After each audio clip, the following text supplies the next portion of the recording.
Hi friends, welcome to മന്ന kitchen. ഇന്ന് നമുക്ക് ഒരു സ്പെഷ്യൽ ടീ കേക്ക് റെഡിയാക്കി എടുത്താലോ. നല്ല soft and spongy and tasty ആയിട്ടുള്ള കസ്റ്റാർഡ് ടീ കേക്കാണ് നമ്മളിന്ന് റെഡിയാക്കി എടുക്കാനായിട്ട് പോകുന്നത്. കണ്ടോ, കാണുമ്പോൾ തന്നെ അറിയാലോ നല്ല സോഫ്റ്റ് ആയിട്ടുള്ളൊരു കേക്കാണ്. വീഡിയോയിലേക്ക് പോകുന്നതിന് മുമ്പായിട്ട് നമ്മുടെ ചാനൽ ഇതുവരെ സബ്സ്ക്രൈബ് ചെയ്യാത്ത കൂട്ടുകാരുണ്ടെങ്കിൽ താഴെ കാണുന്ന റെഡ് സബ്സ്ക്രൈബ് ബട്ടൺ ഒന്ന് ക്ലിക്ക് ചെയ്യാനും തൊട്ടടുത്തുള്ള ബെല്ലൈക്കൻ കൂടി എനേബിൾ ചെയ്തിട്ട് ഓൾ എന്ന ഓപ്ഷൻ പ്രസ് ചെയ്യാനും കൂടി മറക്കരുത് കേട്ടോ. അപ്പോൾ നമുക്ക് ഈ ഒരു ടീ കേക്ക് എങ്ങനെയാണ് റെഡിയാക്കുന്നതെന്ന് നോക്കാം. നമ്മളെപ്പോഴും ചെയ്യുന്ന പോലെ തന്നെ ആദ്യം കേക്കിന് വേണ്ട ഡ്രൈ ഇൻഗ്രീഡിയൻസ് നമുക്കൊന്ന് അരിച്ച് മാറ്റി വെക്കണം.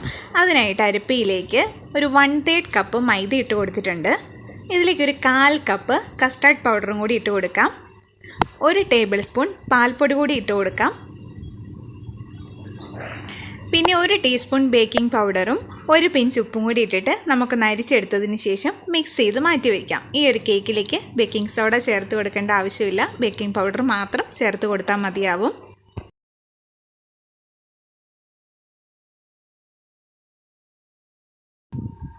അടുത്തതായിട്ട് നമുക്ക് ഈ ഒരു കേക്കിലേക്ക് വേണ്ടത് മുട്ടയാണ്. ഞാനിവിടെ 2 മുട്ട എടുത്തിട്ട് അതിൻ്റെ വെള്ളയും മഞ്ഞയും ഒന്ന് സെപ്പറേറ്റ് ചെയ്ത് വെച്ചിട്ടുണ്ട്. നിങ്ങൾക്ക് കുറച്ചും കൂടി വലിയ കേക്കാണ് വേണ്ടതെന്നുണ്ടെങ്കിൽ 4 മുട്ട എടുത്തിട്ട് ഇതുപോലെ സെപ്പറേറ്റ് ചെയ്താൽ മതി.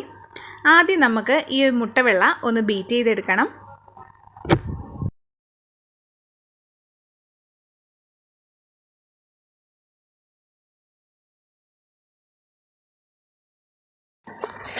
മുട്ടവെള്ള ബീറ്റ് ചെയ്തിട്ട് ആദ്യം ഇതുപോലെ ഒന്ന് പതഞ്ഞ് വരണം. ഇങ്ങനെ പതഞ്ഞ് വരുന്ന സമയത്ത് നമുക്കിതിലേക്ക് ഒരു 1/2 കപ്പ് പഞ്ചസാര പൊടിച്ചത് ചേർത്ത് കൊടുക്കാം.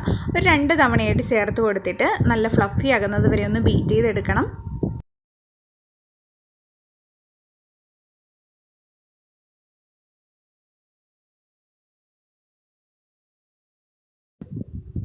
അങ്ങനെ മുട്ടയും പഞ്ചസാരയും കൂടി നന്നായിട്ട് ഇവിടെ ബീറ്റായി വന്നിട്ടുണ്ട്. ഇനി നമുക്ക് മാറ്റി വെച്ചിട്ടുള്ള മുട്ടയുടെ മഞ്ഞ ഓരോന്നായിട്ട് ചേർത്ത് കൊടുത്തിട്ട് ബീറ്റ് ചെയ്തെടുക്കാം. ഈ ഒരു കേക്ക് നല്ല സ്പോഞ്ചി ആയിട്ട് കിട്ടാൻ വേണ്ടിയിട്ട് മുട്ടയുടെ വെള്ളയും പഞ്ചസാരയും കൂടി നല്ല സ്റ്റിഫ് പീക്സ് ആകുന്നത് വരെ ആദ്യം ബീറ്റ് ചെയ്തെടുക്കണം. അതിനുശേഷം മാത്രമേ മുട്ടയുടെ മഞ്ഞ ഇതിലേക്ക് ചേർത്ത് കൊടുത്തിട്ട് മിക്സ് ചെയ്തെടുക്കാനായിട്ട് പാടുള്ളൂ. അങ്ങനെ മുട്ട മഞ്ഞയും ചേർത്ത് കൊടുത്തിട്ട് മിക്സാക്കി എടുത്തിട്ടുണ്ട്. ഇനി നമുക്കിതിലേക്ക് ഒരു 1/4 കപ്പ് വെജിറ്റബിൾ ഓയിൽ ചേർത്ത് കൊടുത്തിട്ട് അതും കൂടി ഒന്ന് മിക്സ് ചെയ്തെടുക്കാം.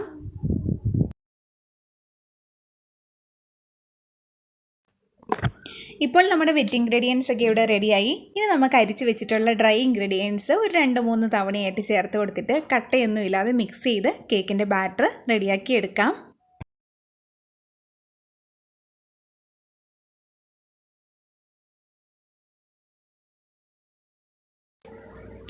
ഇപ്പോൾ നമ്മൾ ടീ കേക്കിനുള്ള നല്ല സ്മൂത്ത് ബാറ്റർ ഇവിടെ റെഡി ആയിട്ടുണ്ട്. ഇത് നമുക്ക് ബേക്കിംഗ് ടിന്നിലേക്ക് ഒഴിച്ചു കൊടുക്കാം. ഞാനിവിടെ 6 ഇഞ്ചിൻ്റെ സ്ക്വയർ ബേക്കിംഗ് ടിന്നാണ് എടുത്തിരിക്കുന്നത്. അതിലേക്ക് നമുക്ക് കേക്കിൻ്റെ ബാറ്റർ ഒഴിച്ചു കൊടുക്കാം. ബാറ്റർ ഒഴിച്ചു കൊടുത്തതിന് ശേഷം എയർ ബബിൾസ് ഒക്കെ പോകാൻ വേണ്ടിയിട്ട് ബേക്കിംഗ് ടിന്ന് 2-3 തവണ നന്നായിട്ടൊന്ന് ടാപ്പ് കൂടി ചെയ്ത് കൊടുക്കാം. ഞാൻ ഓവനിലാണ് ബേക്ക് ചെയ്തെടുക്കുന്നത്. 180 ഡിഗ്രി സെൽഷ്യസിൽ ഓവൻ 10 മിനിറ്റ് പ്രീ ഹീറ്റ് ചെയ്തതിന് ശേഷം 25 മിനിറ്റാണ് ബേക്ക് ചെയ്തെടുക്കാനായിട്ട് പോകുന്നത്.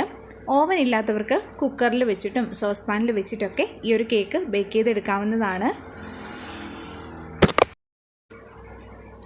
കേക്ക് ഇവിടെ നന്നായിട്ട് ബേക്കായി വന്നിട്ടുണ്ട്. കേക്ക് തണുത്ത് വന്നതിന് ശേഷം നമുക്ക് കട്ട് ചെയ്ത് നോക്കാം.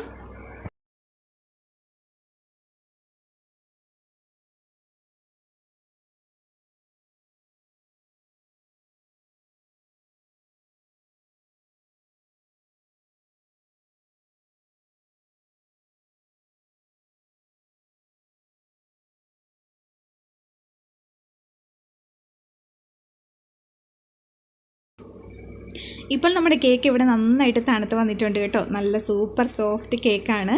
എന്തായാലും ഈ ഒരു കേക്ക് എല്ലാവരും ട്രൈ ചെയ്ത് നോക്കിയിട്ട് ഫീഡ്ബാക്ക് അറിയിക്കാനായിട്ട് മറക്കരുത്. ഈ ഒരു വീഡിയോ ഇഷ്ടപ്പെട്ടാൽ താഴെ കാണുന്ന ലൈക്ക് ബട്ടൺ ഒന്ന് ക്ലിക്ക് ചെയ്യാനും പിന്നെ നിങ്ങളുടെ ഫ്രണ്ട്സ് ആൻഡ് ഫാമിലിക്കൊക്കെ ഈ വീഡിയോ ഒന്ന് ഷെയർ ചെയ്ത് കൊടുക്കാനും കൂടി മറക്കരുത്. ആ കൂടെ തന്നെ നമുക്കൊരു ഫേസ്ബുക്ക് പേജ് ഉണ്ട്, മന്ന ഹോം മെയ്ഡ് കേക്ക്സ്. ആ ഒരു പേജ് ലൈക്ക് ചെയ്യാനും ഷെയർ ചെയ്യാനും മറക്കല്ല്. ആ കൂടെ തന്നെ നമുക്കൊരു ഫേസ്ബുക്ക് ഗ്രൂപ്പ് കൂടിയുണ്ട്, മന്ന കിച്ചൺ. ആ ഒരു ഗ്രൂപ്പിൽ എല്ലാവരെയും ജോയിൻ ചെയ്യാനും പിന്നെ നിങ്ങൾ ട്രൈ ചെയ്ത് നോക്കിയിട്ടുള്ള റെസിപ്പീസിൻ്റെ ഫോട്ടോസൊക്കെ ആ ഒരു ഗ്രൂപ്പിലേക്ക് ആഡ് ചെയ്യാനും കൂടി മറക്കരുത്. അപ്പോൾ നമുക്ക് വേറൊരു കിടിലൻ റെസിപ്പി ആയിട്ട് അടുത്ത വീഡിയോയിൽ വീണ്ടും കാണാം. Thank you for watching.